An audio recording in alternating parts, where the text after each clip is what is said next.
PTI रहनुमा फवाद चौधरी लाहौर में media से गुफ्तगू कर रहे हैं। पाकिस्तान तहरीक इंसाफ की आज जो हमारी सीनियर लीडरशिप कमेटी है उसने आज़म सवाती साहब के मामले के ऊपर जो ह्यूमन राइट्स इग्नोर हुए हैं, इंसानी हकूक़ की जो बदतरीन खिलाफ वर्जी आज़म सवाती साहब के मामले में की जा रही है, उसके ऊपर अपने शदीद तहफ़्फ़ुज़ात का इज़हार किया है। इससे पहले आज सेनेट के जो मेंबरान हैं उनका इजलास यहाँ पे हुआ। एक रूल्स के बिल्कुल बरखिलाफ कानून को पसे पुश डाल के जिस तरह से मेलोडी मार्केट के एक बहुत ही तारीख और वीरान जगह को आज़म सवाती साहब के लिए सब जेल डिक्लेयर किया गया है, उसकी हम शदीद मज़म्मत करते हैं। इंशाअल्लाह सोमवार को जो सेनेट के मेंबरान हैं वो उस इमारत के सामने जहाँ पे आज़म सवाती साहब को गिरफ़्तार करके रखा गया है उसके सामने एहतजाज करेंगे और इंशाअल्लाह इस्लामाबाद की तंजीम भी उसमें शामिल होगी और एक बड़ा एहतजाज आज़म सवाती साहब की रिहाई के लिए सोमवार को इस्लामाबाद में होगा। इसके साथ साथ आज़म सवाती ने chief justice Islamabad high court के ऊपर अपनी तहफ़्फ़ुज़ात का इजहार किया है और दुरुस्त तौर के ऊपर किया है।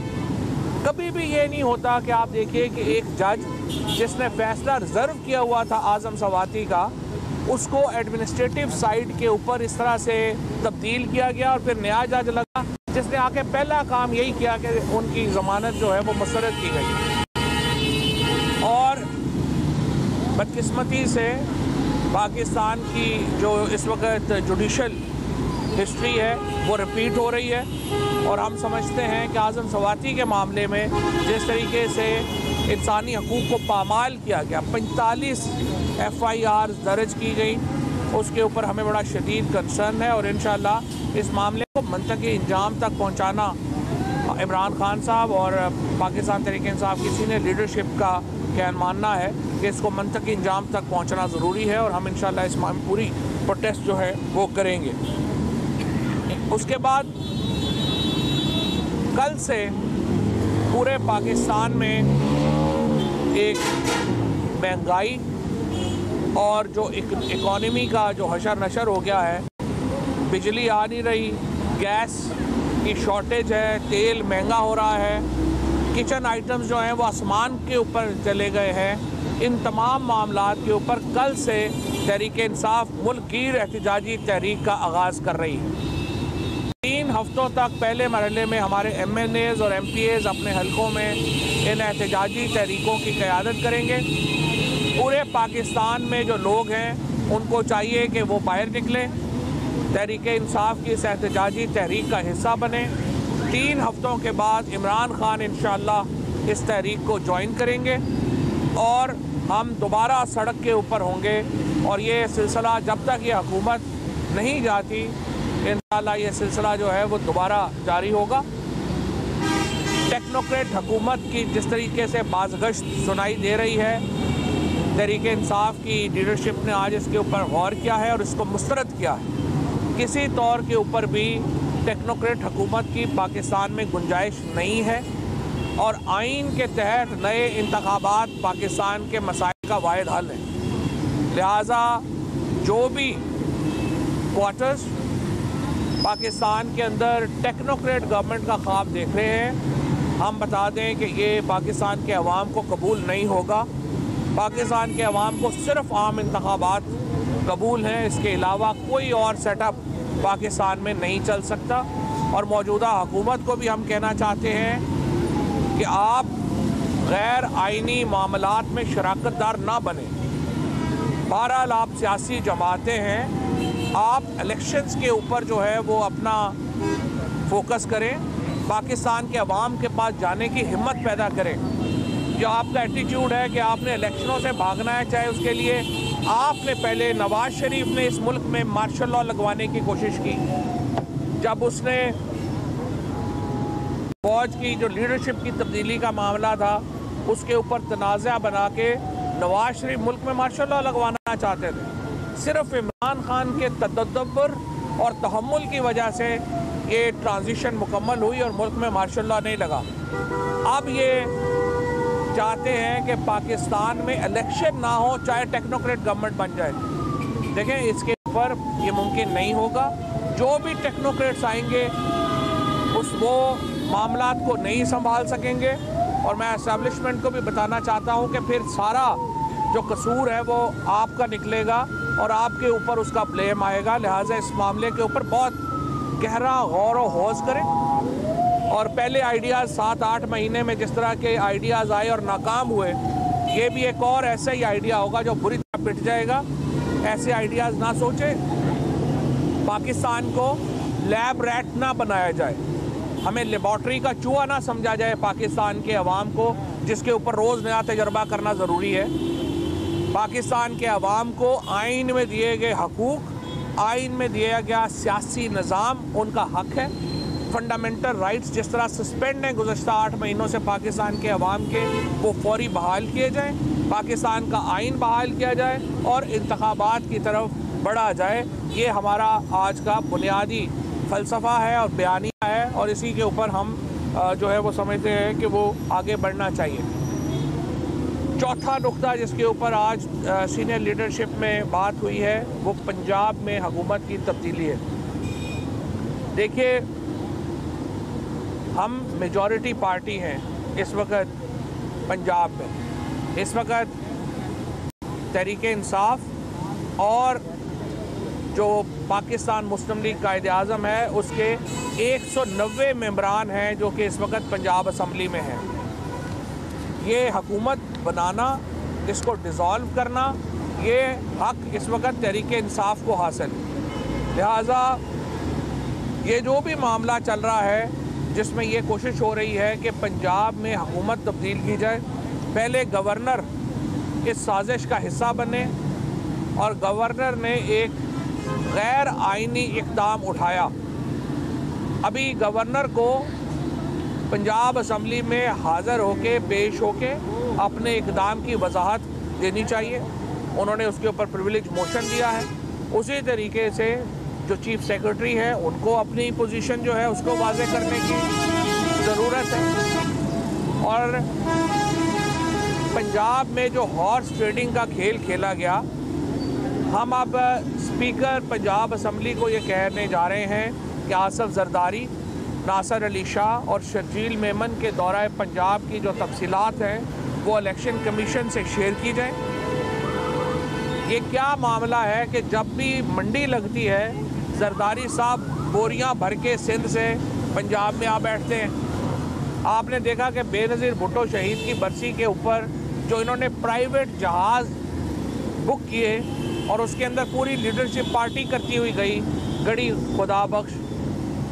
इसी तरह का एटीट्यूड इनका पाकिस्तान के लोगों के बारे में है। पाकिस्तान के मोरालिटी तबाह करने में जो जरदारी एंड कंपनी का किरदार है वो किसी से ढका छुपा नहीं। लिहाजा जो इस वक्त मामला चल रहा है कि पंजाब में MPs को ख़रीदा जाए और ख़रीद के पहले मरहले में उन्हें कहा जाए कि आप असम्बली से एब्सेंट हो जाएं। किसी को कहा जा रहा है कि आप दुबई भेज देते हैं, किसी को कहा जा रहा है कि आपको उम्रे के लिए भेज देते हैं, किसी को कहा जा रहा है कि आपको लंदन अमेरिका भेज देते हैं, और साथ आपका सारा जो मामलात हैं वो भी हम टेक केयर करेंगे। बहुत ही कोई, मैं समझता हूँ कि बेगैरत ही होगा जो इस किस्म की ऑफ़र जो है उसको कबूल करेगा। और मुझे उम्मीद है कि पंजाब असम्बली के तमाम अरकान अपनी लीडरशिप के साथ मुखलिस हैं, मुखलिस रहेंगे। और 20 लोग जिन्होंने पहले छोड़ा था उनका हशर भी आपने देख लिया कि पाकिस्तान के लोगों ने, उनकी सियासत ही ख़त्म हो गई। जो लोग मौके के ऊपर तहरीक इंसाफ को छोड़ के गए। इंशाअल्लाह ये जो हॉर्स ट्रेडिंग का खेल है इसको भी नाकाम हम बनाएंगे।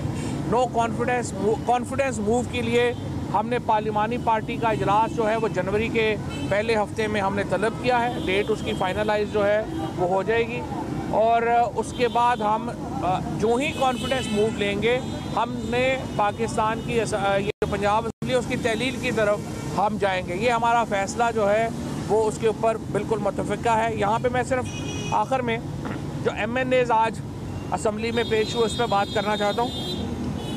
हमारे 127 MNAs ने असम्बली में इस्तीफ़ा दिया उनमें से 123 MNAs ने असम्बली में खड़ा होकर इस्तीफ़ा दिया। ये इस्तीफ़े इज्तिमाई थे। हम इज्तिमाई इस्तीफ़े देना चाहते हैं क्योंकि ये हमने कोई स्पीकर साहब के लिए एंटरटेनमेंट का बंदोबस्त नहीं किया हुआ कि जो स्पीकर साहब जो है किसी काम लग जाएं। मेरा बड़ा एहतराम है राजा परवेज़ अशरफ साहब के लिए, आज उन्होंने गिला भी किया है, लेकिन बात यह है कि स्पीकर के ओहदे के तकाजे, आपने वो 11 लोग जिनके इस्तीफ़े आपने मंजूर किए, क्या आपने उनको बुलाया था? आपने उनको नहीं बुलाया था। क्या आपने उनके उन इस्तीफ़ों की तस्दीक के लिए उनसे रब्ता किया था? आपने नहीं किया था। आपने उन 11 लोगों के इस्तीफ़े इसलिए कबूल किए जो बाद में सामने भी आ गया कि वो आप समझते थे कि ये लोग उन सीटों से जीते हैं जहाँ तहरीक इंसाफ कमज़ोर है और आपका ख्याल था आप जीत जाएंगे, आप बुरी तरह हार गए। उसके बाद आपके सामने ये सारे इस्तीफ़े इज्तिमाई, सब ने खड़ा होकर, जावेद हाशमी केस वाज़े है, असम्बली में खड़ा होकर कह दिया आपने, आपके इस्तीफ़े मान लिए जाए। आज जो आपने अखबारों में जो है अपने मनपसंद मीडिया के ज़रिए कहा कि 4 लोग जो हैं जी वो मुझे ये कह गए हैं, 4 ये 6, आप उनके नाम दें।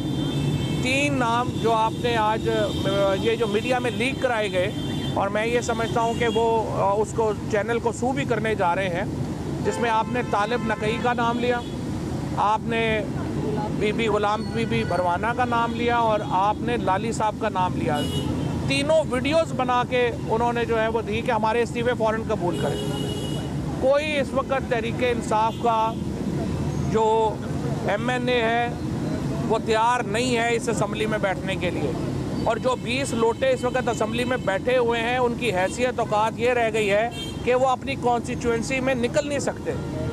लिहाजा लोटों की, पाकिस्तान में लोटाक्रेसी की सियासत ख़त्म हो चुकी है, और ये जो टिकट के ऊपर इलेक्शन जीत के पार्लियामेंट में आए और अपनी हैसियत बदलेंगे, उनकी हैसियत वही होगी जो उन बाकियों की हुई। लिहाजा हमारे इस्तीफ़े आपके पास आए, अब आप कह रहे हैं कि आप उनको कबूल नहीं कर रहे, लिहाजा अब हम सुप्रीम कोर्ट के पास जा रहे हैं दोबारा। सुप्रीम कोर्ट में हमने पहले भी ये कहा था कि जनाब ये स्पीकर साहब हीले बहानों से ये इस्तीफ़े मंजूर नहीं कर रहे। अब दोबारा ये साबित हो गया है। सुप्रीम कोर्ट हमें बताए कि अब इस मसले का क्या हल है। इस्तीफ़े इज्तिमाई ही होंगे क्योंकि ये इज्तिमाई फ़ैसला है, इंडिविजुअल फ़ैसला नहीं है। बहुत शुक्रिया। अच्छा, आप दोबारा सड़क पर जा रहे हैं, 3 माह बाद दोबारा ज्वाइन करेंगे, क्या ये लॉन्ग मार्च ही की कोई शक्ल होगी दोबारा फिर कि शहर शहर जलसी होगी? नहीं, ये शहर शहर इसमें ये तहरीक जो है वो शुरू होगी, शहर शहर ये तहरीक चलेगी, और इमरान खान इंशाल्लाह 3 हफ्तों बाद फिर अगली हुकूमत अमली हम देंगे 3 हफ्तों बाद। और देखिए, मैंने आपको पहले बताया है, ये जो एक टेक्नोक्रेटिक गवर्नमेंट की शक्ल में एक फॉरेन पोजीशन हमारे ऊपर गैर मुल्की कब्जे की कोशिश हो रही है, ये हम नहीं होने देंगे। तो सर ये फरमाएगा कि क्या पार्लिमानी पार्टी का जो इजलास है वो भी आप करने जा रहे हैं पंजाब की, क्या इत्तेमाद का वोट जो फैसला है 11 का उससे पहले लेने का इरादा किया है या बाद में लेंगे? कोशिश यही है कि वो उससे पहले हो जाए ताकि 11 तारीख को जब हम जाएँ वहाँ पे तो इत्तेमाद का वोट हम ले सकें। डिले इसलिए हो रहा है कि स्पीकर साहब ने इजलास बुला लिया है 11 को। हम चाहते हैं पार्लिमानी पार्टी में और जो इजलास बुलाया हुआ उसमें ज़्यादा फासला हो। अच्छा, इत्तेमाद का वोट आपने लेना है तो अरकान को मौजूदगी है उसको यकीनी बनाने के हवाले से आपने तय किया है, इस तरह अरकान सारे अरकान खुद आएंगे, उनकी अपनी जिम्मेदारी है। अरकान जो मेंबर्स पीपल्स पार्टी के लोग यहाँ पर बैठे थे, सरदारी साहब यहाँ से जहाज भर के लेके जाते रहे, सुनने में आया कि 5 से 8 अरकान आपके साथ रब्ते करी है आपकी पार्टी से, क्या सिचुएशन है पंजाब में? 5 से 8 अरकान क्या, हर 177 मेम्बरान हमारे साथ राब्ते में है, और 10 लोग जो है वो PMLQ के, उनका तो इजलास हुआ है, उन्होंने परवेज़ इलाही साहब को बोला। बाद में ये बताइएगा कि कल खान साहब ने कहा है कि उन्हें इलेक्शन होते अब नज़र नहीं आ रहे, क्या ये जो तहरीक शुरू करने जा रहे हैं ये उसी की तनाजुर में कि इलेक्शन? पहली बात यह है कि जो जियो ग्रुप ने हमेशा की तरह उसको मिस रिपोर्ट किया, खान साहब ने कभी ये नहीं कहा कि उन्हें इलेक्शन नज़र नहीं आ रहे। ये जो हमारी इकनॉमिक टीम है, जो हमारे अदर साहब साथ भी खड़े भी हैं, इन तमाम लोगों का ख्याल है कि अगला मेल्ट डाउन हमारा होने वाला है 15 से 20 दिनों में।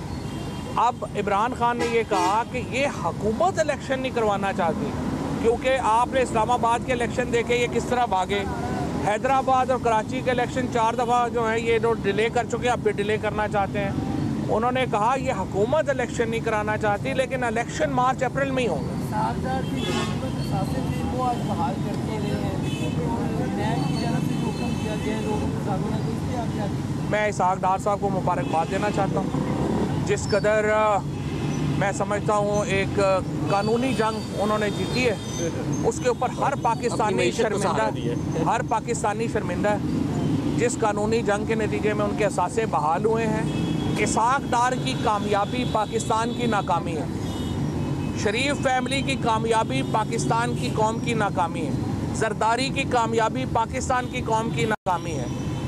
वो आए थे पाकिस्तान की मईशत ठीक करने के नाम के ऊपर, वो शुरू दिन से अपनी घर की मईशत ही उनकी ठीक नहीं हो रही। कभी हम सुनते हैं कि फलाने के इतने अरब रुपए माफ़ हो गए, उतने अरब माफ़ हो गए। इसीलिए पाकिस्तान की अदालतों का कोई भरम नहीं रह गया, जो पाकिस्तान का निज़ाम इंसाफ है उसका कोई भरम नहीं रह गया, और लोग असल में शर्मिंदा हैं जो कुछ हो रहा है।